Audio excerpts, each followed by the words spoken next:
October মাসে আসি। তো ভাইপা এবং আনুষঙ্গিক শেষ করে ফ্যামিলির সাথে সময় কাটিয়ে আমার ফিরতি ফ্লাইট ছিল 2018 সালের 21 নভেম্বর রাত 1টায়।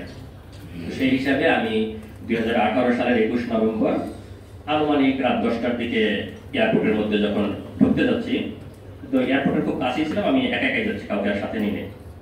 যখন আমি ঢুকবো তখন আমাকে টপ করে একজন অজ্ঞাত এরকম হাত ধরছে। এয়ারপোর্টের সামনের যে হাইওয়ে রাস্তা, মানে এয়ারপোর্টে তখন ঢুকি নাই, এয়ারপোর্টের সামনের যে হাইওয়ে রাস্তা এরকম হাত ধরছে।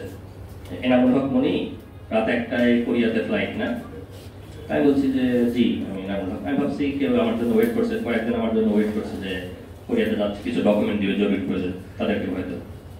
বলার সাথে সাথে ওখানে মাইক্রোটা সেট করাই ছিল ওদের সাথে কার, তো আমাকে এরকম ধাক্কা দিয়ে ভিতরে ঢুকাই দিচ্ছে সাথে সাথে। আর ভেতরে যে কয়েকজন ছিল সাথে সাথে টান দিয়ে ভিতরে ঢুকাই দিচ্ছে।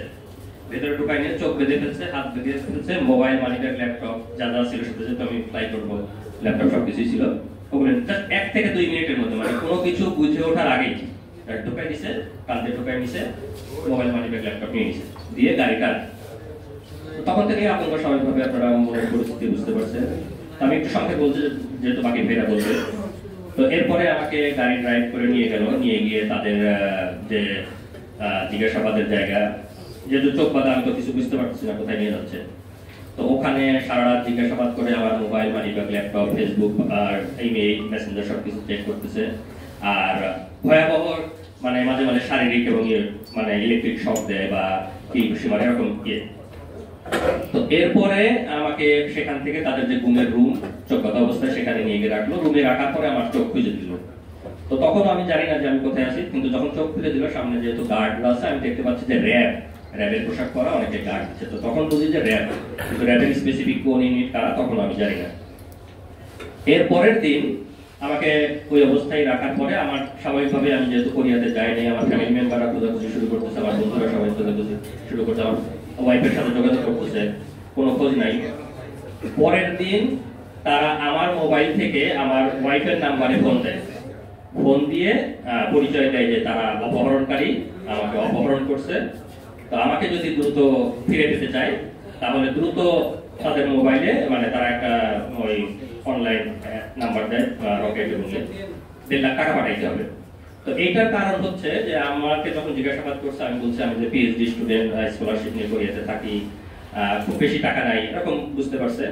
এই জন্য পৌঁছাইছে। আমাদের ভাই কাছে আরো অনেক ভাই আছে যাদের কাছে মানে লক্ষ লক্ষ টাকা এরকম গুম এবং ক্রস ফায়ার, র্যাবের বিশেষত মহিউদ্দিন ফারুকের একটা বিজনেস, মানে সরকারি তো বাক স্বাধীনতা হরণকারী ফ্যাসিবাদের নির্দেশনা তো ছিল, এবং সেটা ব্যবহার করে সে এই বিজনেস গুলা করতো। আমি জাস্ট 1 মিনিট একটু আপনাদেরকে শোনাই।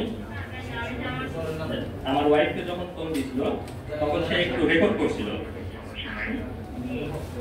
তো এখন এনামুলকে আমরা ছাড়ার ব্যাপারে করছি, ঠিক আছে? ঘটনা কি সেটা এখন জানার দরকার নাই। ঘটনা এনামুল বাসায় গেলে বাড়িতে গেলে তারপরে বলবে, এখন কিছু বলতে পারবো না আমরা, ঠিক আছে? ভালো থাকলে কি আমরা যোগাযোগ করতাম? আমি একটু কথা বলতে চাই ভাইয়া, একটু খালি খালি আমার মুখটা খালি শুন ভাইয়া, আমি মরে যাচ্ছি একদম, একটু কথা বলতে দিবেন ভাই।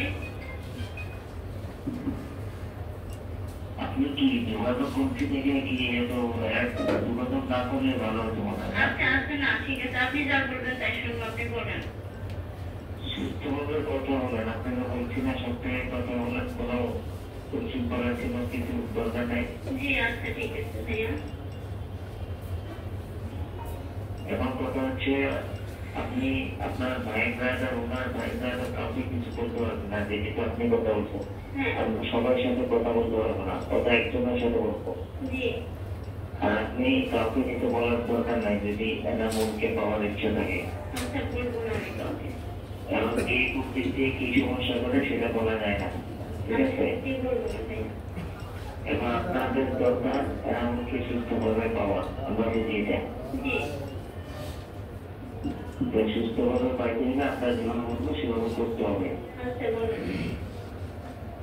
আমাদের 3 লক্ষ টাকা দিতে হবে। এখন দিবেন? এখন মধ্যরাতে ব্যাংকে তো টাকা আছে। আচ্ছা আমি টাকা ব্যবস্থা করবো। আপনার টাকা ব্যাংকে? জি ব্যাংকে। আমি তো কেন কোনো দোকানদার পরিচিত নাই? যে মোবাইলের অ্যাকাউন্টের দোকানদার আছে, ওইগুলো কেউ পরিচিত নাই? খোঁজ নিলে পরিচিত মানে হতে পারবো, কিন্তু আমি তো মেয়ে মানুষ, এটা তো আমার মানে একজনকে হয়তো জানাতে হবে। আপনাকে যদি বিদেশ থেকে টাকা পয়সা পাঠায় তো কিভাবে করবেন? মোবাইলের কাউকে তোলেন না? বিদেশ থেকে তো পাঠায় না, আমার হাজবেন্ড তো মানে আমি তো প্রাইভেট স্কুলে চাকরি করি, আমার টাকা দিয়ে আমি করি, বুঝছেন? এখন তো আর আগের মতো দুনিয়া বেড়ে নেই, ঠিক আছে? জি আমি যেভাবে পাঠাই দেবো ভাই, এখনই আজকেই পাঠাই দেবো। আপনি দেখেন চেষ্টা করে যদি পাঠাতে পারেন আপনার মধ্যে ছেড়ে দিব, আর যদি আপনার চোখ রেডি হবে আমার তো রেডি হবে। না আমরা পাঠাই দেবো ভাই। আর যদি কাউকে কিছু বলেন কারোর সাথে পরামর্শ করেন, সবাই কিন্তু পরামর্শ নেগেটিভ দিবে, কেউ কিন্তু সুস্থভাবে আমার একটা ভাই আছে, আমি আমার ভাই যারা ইসলামপুরে থাকে, আপনি কথা বলছেন মনে হয় তার সাথে, আমি ওনাকে জানাই, উনি টাকা ব্যবস্থা করে দিবে। ওনার পরিচিত বিকাশের লোক। ইসলামপুরে কে থাকে? আমার বোনের জামাই। ওনাকে বলেন না হয় আমার নাম্বারে ফোন করতে, ওনার সাথে কথা বলে আমাকে ফোন করে, ওই নাম্বারে করে ওর মোবাইল এখন বন্ধ করে দিব। ওর মোবাইল সময় একেবারে ওকে গাড়িতে তোলার পরে ওকে মোবাইল দেওয়া হবে। আচ্ছা ভাই আমরা টাকা পাঠিয়ে দেবো, কোনো সমস্যা নেই। হ্যাঁ ভাই টাকা পড়া আমরা যেটা পেয়েছি সেটা দিলে আপনার সাথে কোনো নিয়ম করেন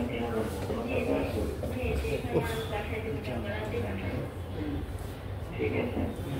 আপনি আপনার লোককে বলেন বা আপনি কথা বলেন, ওই রবিরাম না বলবেন, আপনি আপনার লোকের সাথে কথা বলেন, ঠিক আছে?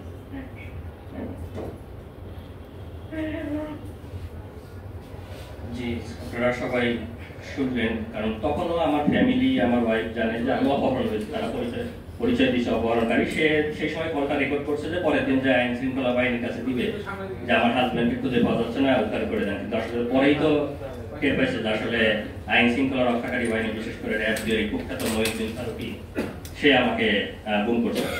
এরপরে তারা টাকা পাঠাইছে, টাকা পাঠানোর পরে আমার নাম্বারটা আমার মোবাইল থেকেই ফোন দিয়েছিল আমার ওয়াইফকে। এরপরে নাম্বার বন্ধ, কোনো খোঁজ খবর নাই। তখন সবাই আতঙ্কিত হয়ে পড়ছে, কোথায় গেল টাকা, নিল আবার কোনো খোঁজ খবর নাই। তখন বিভিন্ন সাংবাদিকদের মাধ্যমে বিভিন্ন জায়গায় নিউজ হয়ে গেল, এবং জাস্ট আমি একটা কপি প্রিন্ট দিয়েছি, আপনারা অনলাইনে সার্চ দিলেই পাবেন। কোরিয়া যাওয়ার পথে পিএইচডি গবেষক অপহরণ, 2018 সালের 24 নভেম্বর এটা প্রকাশ হয় প্রথম আলোতে। অন্যান্য অনেক মিডিয়া, আপনারা সেই সময় আপনাদেরকে ধন্যবাদ এবং কৃতজ্ঞতা জানাচ্ছি যারা সেই সময় সাহস করে। আপনারা, আমরা জানি সেই নিউজগুলো প্রচার করার মতো সুযোগ ছিল না, তারপরেও আপনারা সাহস করে আমাদের যে নিখোঁজ সেই নিউজগুলো আপনারা প্রচার করেছেন, আপনাদের প্রতি ধন্যবাদ এবং কৃতজ্ঞতা জানাই। তো যখন এই নিউজগুলো আসলো যে আমাকে পাওয়া যাচ্ছে না, অপহরণ, যেহেতু আমি কোরিয়াতে তখন পিএইচডি করি, দেশীয় ইউনিভার্সিটিতে পড়ছি, আমার সাংবাদিক বন্ধু বান্ধব অনেকেই আছে, তার নিউজগুলো অনেকটা ভাইরাল হয়ে যায়, সবাই শেয়ার করে। তখন মহিউদ্দিন ফারুকী এবং তার দল আমাকে গ্রেপ্তার দেখানোর জন্য নাটক সাজায় দ্রুত। আমাকে রাত 4টার সময় ঘুমের রুম থেকে বের করে নিয়ে আসে, আপনি দ্রুত বের হন, আপনাকে নিয়ে অপারেশনে যেতে হবে। তখন তো এমনিতেই প্রতি মুহূর্তে মৃত্যুর আতঙ্কারী রাত 4টার সময় বের করতেছে, আমি তখন পুরোপুরি শিওর যে আমাকে ক্রস ফায়ারে দেওয়ার জন্য, শুধু বলছে আপনি বের হন, আপনাকে নিয়ে অপারেশনে যেতে হবে। তো আমি তাদের কাছে একটু সময় চাই, আমাকে একটু সময় দেন, আমি একটু নামাজটা পড়ে বের করি, জীবনের শেষ নামার কাছে মনে হচ্ছে পুরোপুরি ক্রস ফায়ার। তো তাড়াতাড়ি করেন, আপনি তাড়াতাড়ি নামাজ পড়ে বের হন। আমি নামাজ পড়ে আল্লাহর কাছে কান্না করে, একদম জীবনের শেষ মুহূর্তের যত গোনা মাপ আল্লাহর কাছে মাপছে, তারপরে বের হলাম, আমাকে চোখ বেঁধে আবার নিয়ে গেল। তো মোটামুটি 1.5 ঘন্টা গাড়ি চালানোর পরে, গাড়ি কোথায় আমার যেহেতু চোখ বাঁধা বুঝতে পারতেছি না, তো গাড়ি থামানোর পরে আমাকে 3 দিন আগে যেভাবে তুলে নিয়ে গেছিল, আমার ল্যাপটপের ব্যাগ, হ্যান্ড ট্রলি সবকিছু ধরাই দিল, চোখটা খুলে দিল। তখন আমি দেখি বিমানবন্দর স্টেশনের সামনে আমাকে নামাই দিছে, বলে যে তুই যা, তোর যেখানে খুশি যা। তো আমি হাঁটতেছি, আমার চারপাশে ওরাও সবাই ঘিরে ধরে, আমি তোদের কারণ কিছু নিয়ে যেতে 2-3 দিন ওখানে ছিলাম, গার্ড দিছে। পরে যাওয়ার পরে আবার আমার আসে হাত ধরে, যে প্রথমে আমাকে এয়ারপোর্টের সামনে থেকে হাত ধরে তুলে নিয়ে গেছে, আবার হাত ধরে, তোরা সরকার বিরোধী লেখালেখি করিস, তোদের নামে গোপন তথ্য আছে, তো তুই আজকে এখানে আসবি, আমাদের কাছে গোপন তথ্য ছিল, সেই তথ্যের ভিত্তিতে আমরা করছি। আর ওরা গিয়ে করছে কি, একটা ট্রেনের টিকিট কেটে আমার ল্যাপটপের ব্যাগের মধ্যে ঢুকাই দিছে যে আমি এইমাত্র পাবনার ঈশ্বরদী থেকে ট্রেনে করে বিমানবন্দর স্টেশনে নামলাম। যেহেতু আগের দিন নিউজ হয়েছে চাঁদাবাজির এবং আমার বাড়ি পাবনার ছেলে কোরিয়া থেকে থাকে নিতে হয়ে গেছে, পাবনার ঈশ্বরদী থেকে ট্রেনে করে বিমানবন্দর স্টেশনে আসলাম, এরকম একটা ট্রেনের টিকিট আমার ল্যাপটপের ব্যাগে ঢুকাই দিছে। তো আমাকে হাত ধরে বের করে ওই ট্রেনের টিকিটটা বের করলে আশেপাশের লোকজনকে দেখাচ্ছে, এই যে দেখেন ভাই, আমাদের কাছে গোপন তথ্য ছিল, এরা সরকার বিরোধী ফ্যাসিবাদ বিরোধী লেখালেখি করে, নির্বাচনকে সামনে রেখে অনেক অপপরিকল্পনা করতেছে। আমরা গোপন তথ্যের ভিত্তিতে ধরতে আসছে যে পাবনা থেকে ঈশ্বরদী কেবল আসলো আমাদের কাছে যে ট্রেনের টিকিট। তো সেটা নিয়ে আমাকে আবার গাড়িতে করে ইয়েতে নিয়ে গেল তাদের র্যাবের অফিসে, এবং সেখানে যাওয়ার পরে আমাকে এই প্রথম চোখ খোলা অবস্থায় ওই অফিসারের রুমে নিল। এরপর এর মাঝে যতবারই অফিসারের রুমে নিচ্ছে চোখ বাঁধা অবস্থায়, এই প্রথম চোখ খোলা অবস্থায় অফিসারের রুমে নিল। আমি যদি এখন এর নামটা বলি, কারণ এখনো তো আমি চিনি না কে। তো যখন রুমে নিল, রুমে নেওয়ার সময় আমি প্রথমে তার নেম প্লেটটা দেখে দিছি যে কার রুমে। তখন আমি প্রথম দেখি যে নেম প্লেটে দেখা এই শুয়োর কুখ্যাত মহিউদ্দিন ফারুকী ভিতরে ঢুকে দেখি সেই মহিউদ্দিন ফারুকী যে আমাকে প্রথম এয়ারপোর্টে হাত ধরে তুলে নিয়ে গেছে, এবং কিছুক্ষণ আগে যে বিমানবন্দর স্টেশনেও যে আমাকে হাত ধরে গ্রেপ্তার নাটক সাজালো, এই মহিউদ্দিন ফারুকী রুমের তার নেম প্লেটে রাখা Mohiuddin Faruki company commander RAB 2। তখন আমি প্রথম বুঝতে পারলাম যে আমি র্যাব 2 আছি, সেটা বসিলা মোহাম্মদপুর। আর আমাকে যে গুণ করছে স্পেসিফিক্যালি প্রথম আমি শনাক্ত করতে পারি এই মহিউদ্দিন ফারুকী। এরপরে আমাকে রুমে ঢোকায় নিয়ে বললো যে তোরা সরকার বিরোধী লেখালেখি করিস, ফ্যাসিবাদ বিরোধী, তোরা আওয়ামী বিরোধী, তোদের নামে ডিজিটাল নিরাপত্তা আইনে মামলা দেওয়া হবে। তখন আমার নামে মিথ্যা বানোয়াট একটা ডিজিটাল নিরাপত্তা আইনে মামলা দিয়ে আমাকে মানে জেলে পাঠিয়ে দেয়, এবং তারা তাদের মতো করে বানোয়াট বিভিন্ন রকম, এরা সরকার বিরোধী, এরা লেখালেখি করতো বিভিন্ন রকম, তাদের মতো করে প্রেস ব্রিফিং করে মহিউদ্দিন ফারুকী আমার নামে। তো এই পরে তো এর থেকে বের হয়ে আসলাম।